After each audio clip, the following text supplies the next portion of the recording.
il te lâche et puis tu vas faire l'amour au paradis. Vous voyez que c'est grave, n'est-ce pas?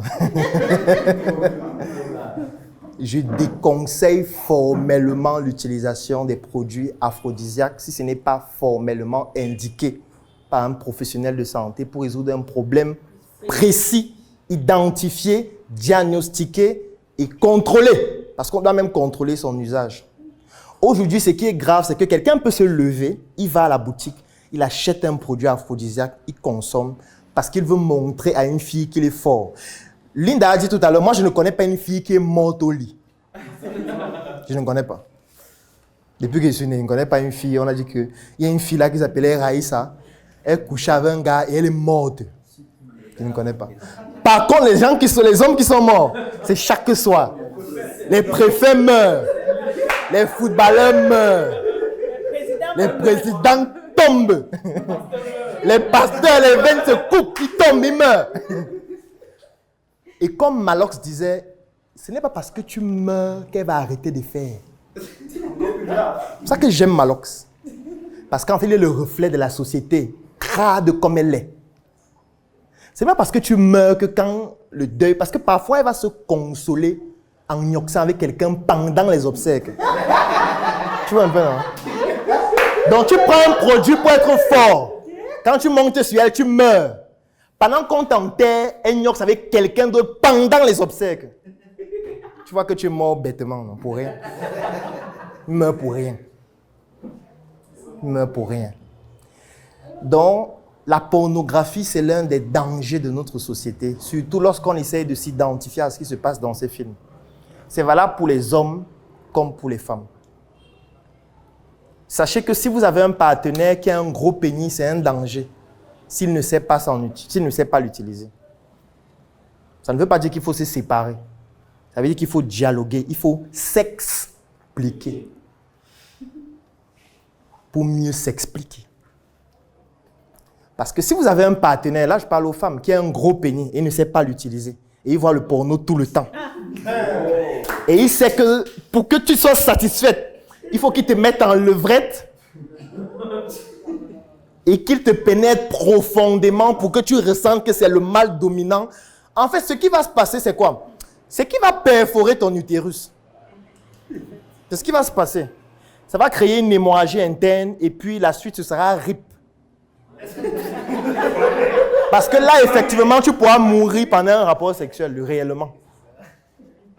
Oui, puisque le vagin a une taille. Attention, ce n'est pas parce que c'est comme l'élastique, ça s'adapte à la taille de ton pénis, que ça n'a pas une limite. Donc, si tu as un partenaire qui a un pénis qui fait 29 cm en érection, et qui se dit qu'il faut que ça entre totalement, y compris ses bouses en même temps, pour vous montrer qu'il est le mâle dominant. Ce qui va se passer, c'est que, comme elle disait, le rapport sexuel, c'est la reproduction, c'est le plaisir. C'est vrai qu'il y a aussi des aspects culturels, mais on va passer du plaisir à la douleur. Il sera une douleur tellement exacerbée au point où le plaisir va disparaître. Et ce qui va donc se passer, c'est quoi? C'est que vous seriez obligé de simuler, parce que c'est tabou de dire que ça fait trop mal. En fait, c'est tabou. Combien de femmes disent à leur partenaire, ça fait trop mal, arrête, change de position, fais autrement. Et toi, quand elle crie, tu te dis que ça fait plaisir, donc tu fais plus. Parce que quand elle crie, tu te dis, ça marche. Ça marche. Oui, puisque dans le porno, elle crie. Et quand elle crie, il fait plus fort, il tape plus fort, il pénètre plus profondément. Donc du coup, tu te dis, c'est en train de marcher. Je suis fort. Sauf qu'elle est en train de crier que sauvez-moi. En fait, dans sa tête, c'est ça. Pardon, sauvez-moi. Parce qu'elle se dit qu'en criant, ça va faire que tu sois plus excité, tu éjacules plus vite. Mais sauf qu'elle ne sait pas que tu as pris le poutoulou. Et que c'est pendant 2h30 et le premier coup. Parce qu'après le premier coup là, tu vas lui dire que chérie, s'il te plaît, pendant ta période réfractaire, tu vas prendre un jus d'ananas, tu reviens pour qu'on continue. Parce que l'argent que tu as mangé là, ça va faire fort. Après le mangement, tu dis qu'il n'y aura pas l'écrasement. Donc, mon langue du mal depuis 6 mois là, 2 ans. C'est aujourd'hui que ça va se passer. Et là, on sort du plaisir, on sort de la reproduction pour tomber dans le viol en réalité. Parce qu'au-delà de la punition même, c'est déjà une forme de viol. Parce que la personne ne ressent du plaisir, ni toi ni elle. Parce qu'en fait, tu le fais parce que tu veux lui faire du mal, parce que tu estimes qu'elle a trop mangé ton argent. Elle simule alors qu'en réalité, elle a très mal. Et le problème qui se passe, c'est que la plupart des fois, tu ne vas pas l'épouser. Et c'est ça qui est plus grave. Parce que tu ne vas pas l'épouser. Tu vas modifier son étalon sexuel. Tu vas lui créer des douleurs qui vont entraîner des frustrations. Et surtout, tu vas augmenter le volume de son vagin. Surtout si c'est fait régulièrement. Imaginons maintenant si elle tombe sur le prince charmant après toi, parce que vous êtes séparés. Il t'a fait un gourmand 2 mois après. Il a continué son aventure avec d'autres. Toi, tu restes seul, tu pleures peut-être pendant 2-3 mois et tu tombes sur le prince charmant. Sauf que le prince charmant, son pénis, c'est 7 cm. En érection. Vous faites l'amour fou, première rencontre, deuxième rencontre, troisième rencontre, vous vous embrassez, c'est magnifique. Il dit vraiment, j'ai trouvé la femme de ma vie, je vais t'épouser. Vous rencontrez les parents. Vous ne le faites même pas encore. Non, on vous dit non, on n'est pas pressé, c'est rien. On a toute la vie devant nous. Toute la vie que vous avez devant vous là, va mal finir. Parce que le premier soir, quand vous vous couchez, oui chérie, j'ai peur. J'ai peur, je ne sais pas comment ça va se passer. En fait, c'est pour toi qu'elle a peur. Parce qu'elle sait ce qui va se passer. Toi, tu joues, non, chérie, c'est rien. T'inquiète pas, ça va aller. C'est quand même 7 cm en érection.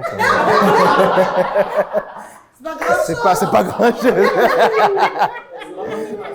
Ça va pas faire mal, calme-toi, calme-toi. Sauf que quand elle se déshabille, elle a de la peine parce qu'elle sait ce que tu vas découvrir. Et quand finalement tu découvres, comme c'est un tabou, tu ne peux pas dire que mais je nage. Qu'est-ce qui se passe?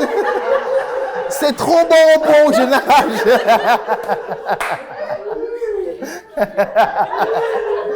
Tu restes aussi calme que aïe.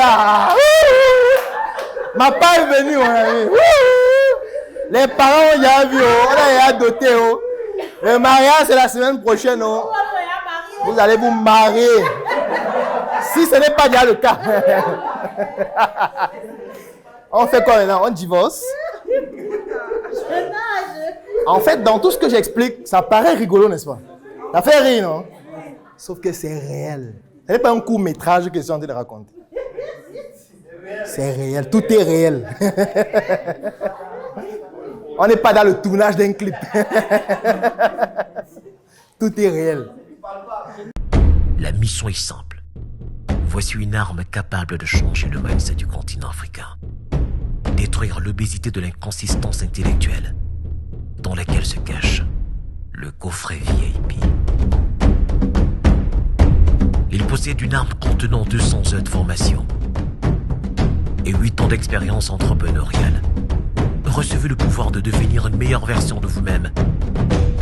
Armez-vous de cette clé pour une réussite entrepreneuriale.